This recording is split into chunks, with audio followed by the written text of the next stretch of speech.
Prohibido suicidarse en primavera, de Alejandro Casona.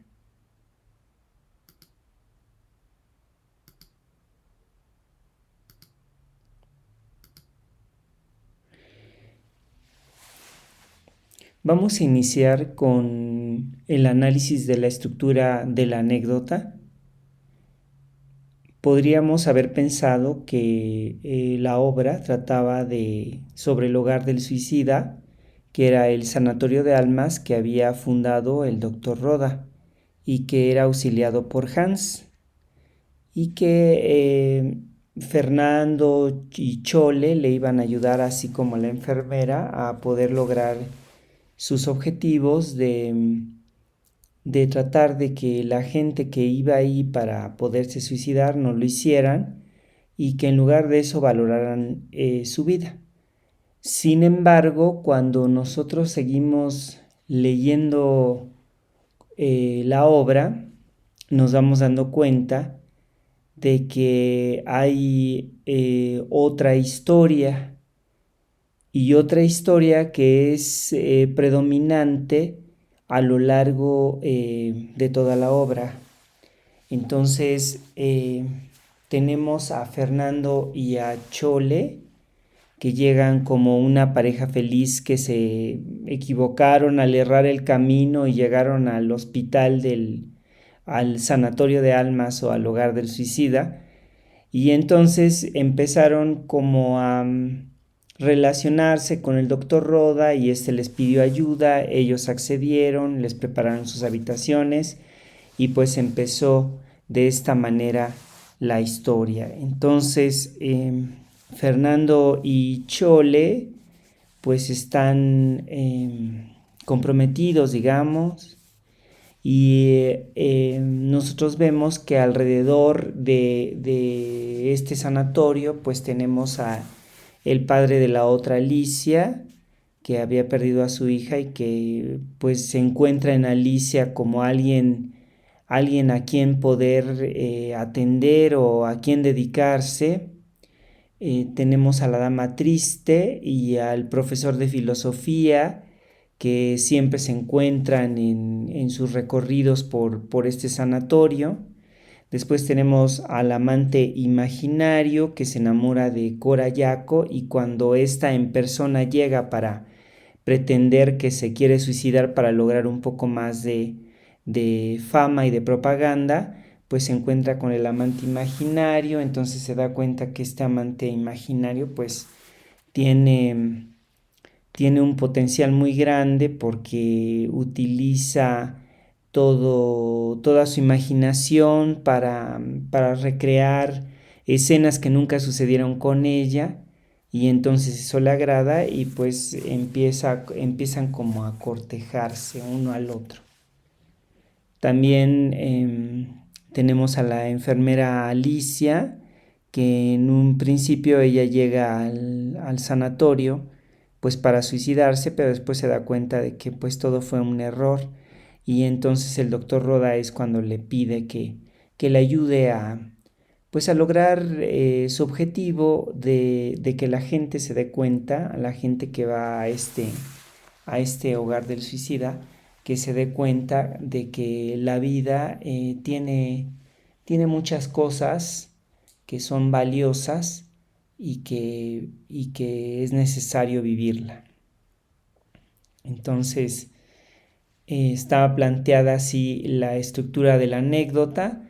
También tenemos a Juan, que aparece al final del primer acto, que es cuando vemos que se encuentra con su hermano Fernando y con Chole, que es a la que Juan también desea o pretende, pero más bien nosotros vemos que Juan tiene un cierto resentimiento con su hermano porque siempre fue como muy poco empático, siempre no le importaba como lo que ocurría mucho a su alrededor, y él disfrutaba su vida de alguna manera, pero no era empático con el sufrimiento de los que le rodeaban. De hecho, Juan menciona que cuando su madre estaba muriendo en el lecho de muerte, Fernando seguía jugando y que no parecía que le importara mucho. Y también que no ve lo que sucede a su alrededor, que no se da cuenta y tampoco se da cuenta que Juan sufre porque pues no puede obtener el amor de Chole y en realidad lo que están como remarcando a lo largo o como haciendo notar a lo largo del segundo acto es esta parte en la que Fernando parece no tener esa empatía. De hecho, cuando Chole se da cuenta de que Juan la pretende y de que ha sufrido mucho, pues hay una parte donde ella dice que se va a quitar de en medio para que Juan y Fernando puedan arreglar sus diferencias y para que no haya esa serie de rencores. Y entonces ella intenta, intenta suicidarse y se arroja al lago, pero Juan la rescata y cuando ella vuelve en sí, pues al primero que ve es a Fernando y piensa que Fernando la salvó cuando en realidad pues el que la salvó fue Juan. Después de un rato vemos que Chole siente como cierto temor de preguntar quién la salvó. Entonces le pregunta directamente a Fernando y Fernando le dice que él no fue, que fue Juan. Entonces es cuando Chole le dice a Fernando que pues que ella se va a ir lejos para que Fernando y Juan puedan establecer sus lazos fraternales y para que ella no sea como un obstáculo entre ese amor de hermanos. Pero entonces llega Juan y pues se da cuenta de que Chole trata de hacer un sacrificio y, y pues le pide que no lo haga, sino pero en ese momento él se da cuenta de que Fernando empieza como a sufrir porque va a perder a Chole, pero a final de cuentas Juan le pide a Chole que no lo haga y Chole también pues ya toma conciencia de que pues no sería necesario hacer este tipo de sacrificio y entonces es cuando Juan y Fernando pues se reconcilian de alguna manera y, y pues ya quedan en paz y Fernando y Chole pues están listos para irse. Y entonces ahí termina, termina la obra con que pues todas las historias que están alrededor, la dama triste pues se va con el profesor de filosofía, el padre de la otra Alicia pues ya tiene pues de quien preocuparse, el doctor Roda pues se sigue quedando en el hogar del suicida, pero mientras Hans pues se va un poco decepcionado pues porque nadie se suicida en el hospital, en el sanatorio y entonces pues decide irse a un hospital donde pues realmente haya urgencias o haya pues emergencias, ¿no? También tenemos pues que la historia de Fernando y Chole y Juan pues se cierra y pues Cora Yaco y el amante imaginario pues de, se van de viaje y aunque Fernando le propone al amante imaginario pues que no se vaya y que se quede y él le puede ofrecer un trabajo como escritor y entonces él puede escribir sobre todo lo que él se imagina, aunque pues el amante imaginario le dice pues es que yo nunca he ido por el mundo y le dice Fernando pues puedes escribir acerca de lo que tu imaginación te vaya diciendo y tú puedes pues triunfar de esa manera, pero de repente pues siente la tentación de Corayaco y se van ambos.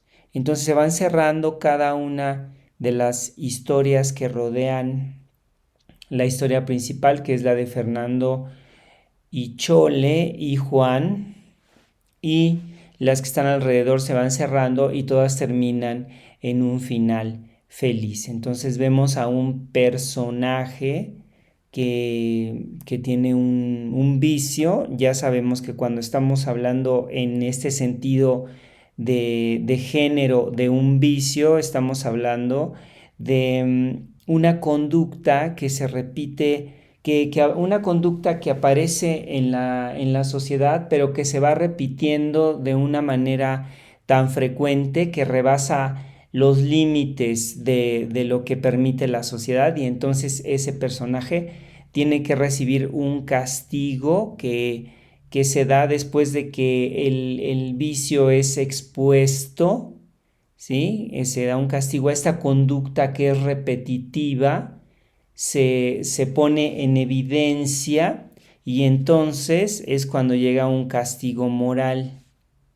Y ese castigo moral pues es el ridículo, que lo ponen en evidencia, ¿no? En este caso, Fernando, cuando ya ve que va a perder a Chole, pues es puesto en evidencia de que pues no es muy empático, de que no había sido muy empático a lo largo de toda su vida, y pues aquí ya lo vemos puesto en ridículo porque siente que va a perder a Chole, y entonces pues es cuando él reacciona y parece que sufre, ¿no? Y entonces cuando Juan dice, quisiera verlo sufrir una vez, pero no por el hecho de verlo sufrir, sino por el hecho de que se vuelva empático con el dolor de los demás.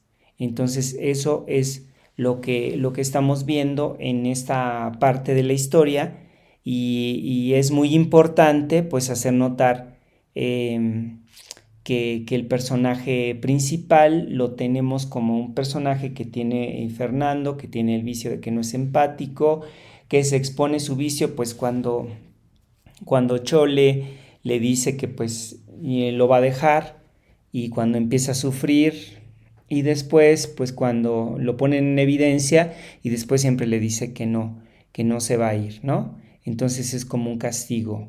Y entonces tenemos un personaje con un carácter que tiene un vicio muy grande, que es el de no ser empático, y que tiene muchas cualidades, ¿no? Fernando, que es alegre, que es ordenado, que es organizado, que habla, que se relaciona muy fácilmente, o que saca información muy fácilmente de las personas.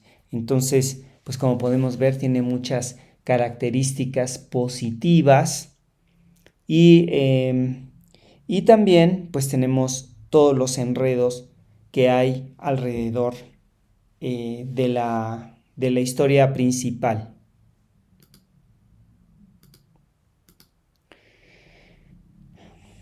Bueno, y ya aclarado la anécdota, nos va a ayudar a resolver las siguientes preguntas. ¿Qué tipo de material tiene la obra? ¿Qué tipo de obra es? ¿Qué trayectoria tiene el personaje? ¿Qué tono tiene la obra? ¿Qué efecto tiene en el público? ¿Y a qué género pertenece? Y bueno, volvemos con este esquema para buscar qué tipo de obra, de acuerdo a la anécdota que acabamos de explicar, qué tipo de obra podría ser. Entonces, pues el tipo de obra sería realista. Entonces ya sabemos que de los géneros realistas tenemos a la tragedia, a la comedia y a la pieza. ¿Sí? Pieza. Entonces, pues de esos tres géneros, pues cuál podría, podría ser. Entonces vemos que pues es un género realista, que de repente el material que se está manejando en esta obra es probable, puede suceder que haya una persona que no sea empática, pues eso puede suceder en la realidad, y también puede suceder que pues una persona que quiera suicidarse, pues vaya a un hospital, a lo mejor para recibir tratamiento psiquiátrico, pero aquí está como un tratamiento a la inversa, ¿no? Entonces, podríamos ver que también el material sería probable.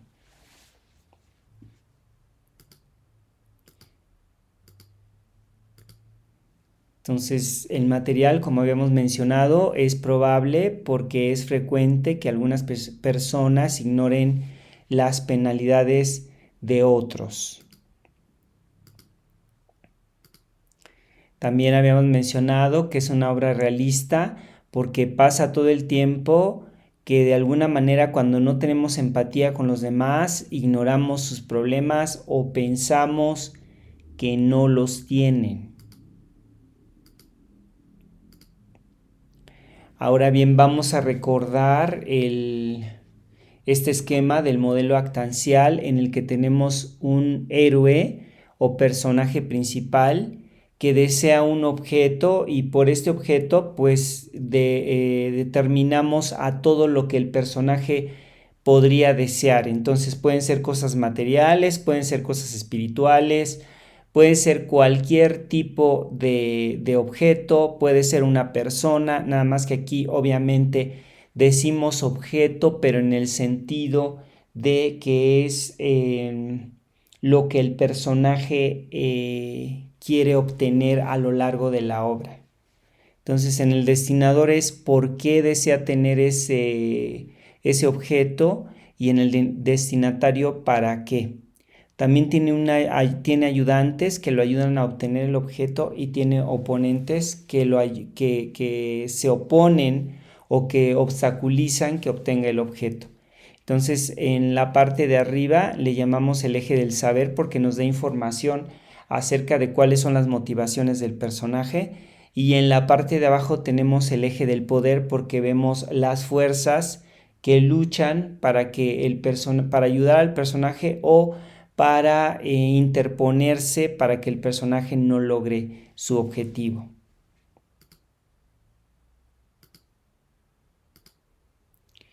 Y bueno, y ahora aplicando este modelo actancial a la obra, ha prohibido suicidarse en primavera, podemos ver que Fernando, que es el personaje principal, quiere disfrutar la vida porque nunca se ha preocupado de nada, nunca ha sido empático con nadie, es decir, nunca ha sufrido. ¿Y para qué quiere disfrutar la vida? Pues para vivir feliz y para no tener ninguna preocupación. ¿Quién lo ayuda a disfrutar la vida? Pues Chole. ¿Quién se opone a que él disfrute la vida? Pues todos los personajes que vemos en el sanatorio, pues son todo lo contrario de disfrutar la vida, ¿no? Son todo el polo opuesto, son todos los que se quieren suicidar porque no quieren, no le ven sentido a la vida, ¿no? Entonces no la quieren disfrutar, entonces son como en cierta manera oponentes a que lo disfrute. Y bueno, también tenemos aquí al doctor Roda, bueno, porque pues él es el que lo pone delante de su hermano, pues para que enfrente esta parte que él no quiere reconocer de que él no es empático. Entonces, pues el doctor Roda, pues le platica el caso, pero pues él mismo, Fernando, se da cuenta de quien está hablando es de él y su hermano. Entonces, por ese lado, pues también está en el lado, del antagonista. Y también podríamos poner a Chole del lado del antagonista, aunque más bien está del lado del ayudante, porque es la que siempre es el objeto, lo que hace que Fernando pueda disfrutar de la vida, pero también en el momento en el que ella pretende o en el momento en que dice que lo va a dejar, pues podría estar del lado contrario, pues para ponerlo en evidencia. Entonces ahora vamos a ver la trayectoria del personaje que ya habíamos platicado un poco acerca de esto en el principio cuando hablábamos de la anécdota. Tenemos al personaje que lo tenemos abajo, es Fernando, más el vicio, que es la falta de empatía con los demás, más la exposición del vicio cuando va a perder a Chole, más el enredo, que el enredo pues es pues todos los pacientes que tenemos, todas las historias de todos los pacientes que hacen más complicada todavía más la historia, y pues también que su hermano Juan pues está enamorado de Chole.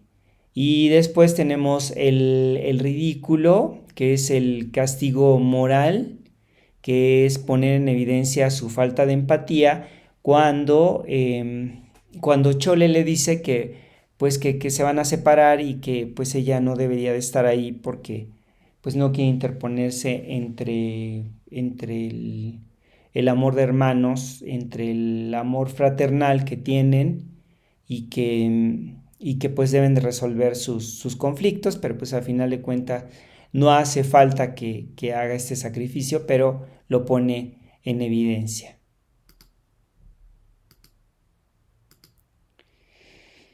El tono es cómico porque vemos cómo los personajes pretenden suicidarse, pero no se acaban de decidir, y cómo ponen en evidencia la falta de empatía de Fernando.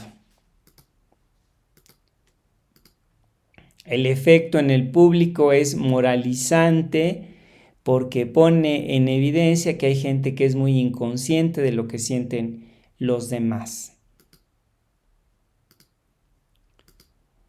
Y para finalizar, pues es concluir que esta obra, Prohibido suicidarse en primavera, es una comedia clásica porque hay un personaje complejo con virtudes y un solo defecto, que es su falta de empatía con los demás, y también hay un enredo, ¿no? Todas las historias que vemos alrededor de la historia principal, que de repente hacen la historia más complicada, pero pues nada más es identificar cuál es la historia principal y ver todas esas historias que rodean a esa historia que es la principal para poder determinar cómo funciona, ¿no? Entonces, esta obra es una comedia clásica, pues porque tiene un personaje complejo y además tiene un enredo.